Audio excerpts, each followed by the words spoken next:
Hey guys, it's me again with my probably final build video of Phrecia League. I had a great time, but I'm excited for PoE 2 0.2, and I'm kind of getting burnt on the league. So this is a less fully realized build, mostly realized build, but I just kind of wanted to put together a video before, kind of get out this video out before the teaser tomorrow, where I probably lose. A lot of people are going to be too excited about that, and me included. So I'm going to go over quickly over like the cool concept. So this is based around three things. Four things. Tawhoa's Felling, Volcanic Fissure, Blind Prophet Ascendancy, and Perfect Crime. And you add all these together, as you saw in the video, you get tons of projectiles. So Tawhoa's Felling is a two-handed mace that you trigger level 20 Tawhoa is chosen when you attack with a non-Vel slam skill or strike skill near an enemy. And that looks like Tawhoa is chosen. So it is a triggered skill, and so this is where Perfect Crime comes up. So Perfect Crime gives you the two Triggerbots, and they trigger a spell when you activate a spell. Well, Tawhoa's Champion is a spell, and so what happens is you proc an extra Mirage Chieftain instead of just the one. You actually proc two of them instead. So normally that the trigger bots, you do 30% less damage with spells. Well, you're not doing damage with the spell. You're triggering a spell, but you're not that spell is using a slam skill, so you actually don't get the less damage. So you're getting the full damage from that, and so you're getting to take advantage of that. And now the skill I'm using is Volcanic Fissure, which produces a whole bunch of projectiles. And that's why it goes really well with Blind Prophet. So Blind Prophet, sightless. It's sightless. You have to take it, but it's also really nice because Tawhoa's Felling normally only has 5% base crit. You can't really increase it much. That over doubles it, so you can go crit with it. Then you have Directionless. This is kind of like Directionless plus Careless are like the two core things about why this is really strong. So what happens is I have a total of 10 projectiles. So you have 7 base on the gem, plus 1 here, and plus 2 here. So you have 10 projectiles. But, so in every 1 second you slam, you activate your trigger, you activate Tawhoa's Chosen that is multiplied by 2 because of the trigger bots. So now you have 3 slams that have their initial slam that then each create 10 projectiles. So you have 30 projectiles that have a 50% chance each to return. And the way it works with Volcanic Fissure is returns since there's nothing for them to return to because what creates them disappears. This is what the wiki says, and if you watch the video, you can see it happen. They just bounce up in the air and they go right back down on top of each other. So that creates a potential of, if you have perfect luck, you could have 60 projectiles in one slam.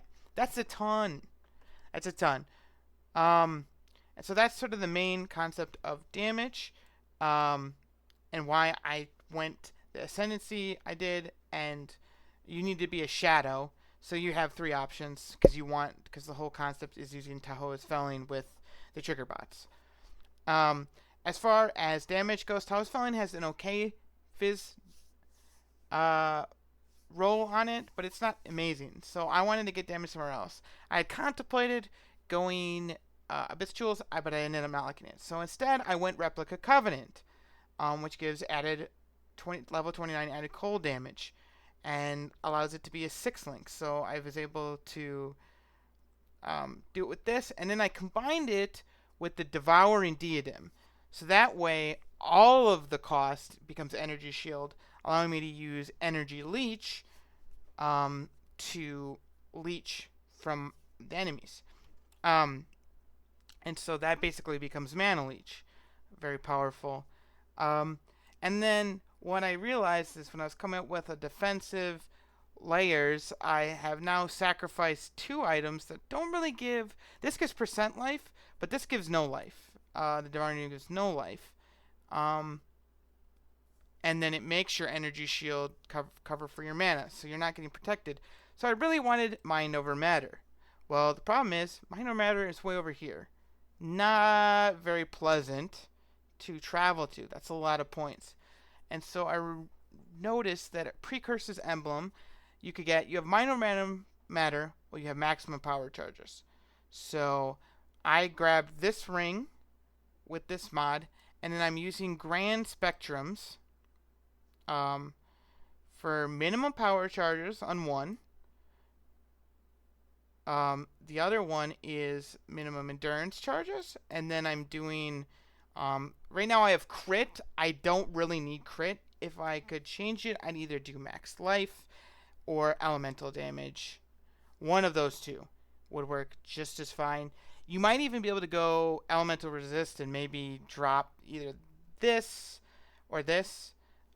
Either change this flask to like a silver flask or change this to something else. I would change to elemental resistance, and I dropped this for chance to avoid stuns, because I think in the last video you saw that's kind of the thing that when I was doing a couple things, I actually had to reset a couple recordings because I died to getting stun locked. So that's an issue I need to overcome that I realized with the build. Is you'll want to overcome stun. And so with those three, it gives me a little bit of tankiness, gives me the power charge. So I have MOM. So now I'm taking 40% of damage from this and 60% of damage from this. So I'm able to use this pretty decent 1,000 energy shield to my advantage, where before it would have just been like mana. So it kind of gives me a little bit of extra EHP, which is nice, that I get a ton of leech on. And then that's kind of the defensiveness. I'm using Grace, Flesh and Stone, and then Automation Steelskin. And then the other thing, I have Precision, I have Mark on Hit. Sniper's Mark is really strong. Mage Blood, just a regular ring with Life, Chaos Resist, Crit Multi. This just came with Divine Judgment. There might be a better one. And so the other thing to note is that I have conversion crafted on gloves. So what I want to do is to be pretty balanced between fire and cold, because I'm running Trinity support. And so you could see I almost always have Trinity up, and you saw in the video I have Trinity up. I don't know if these are the best supports. Energy leeches are very important so that you can sustain your mana. aka Energy Shield, crit damage for crit multi. Trinity support, really powerful. Elemental damage with attacks. And I'm using Awaken Increased Area of Effect because a lot of the damage is you want to overlap as many of the projectile explosions as you can to do more damage, so they get hit by more. That's basically it. If you have any questions about the build, I'll link a POB in the comments.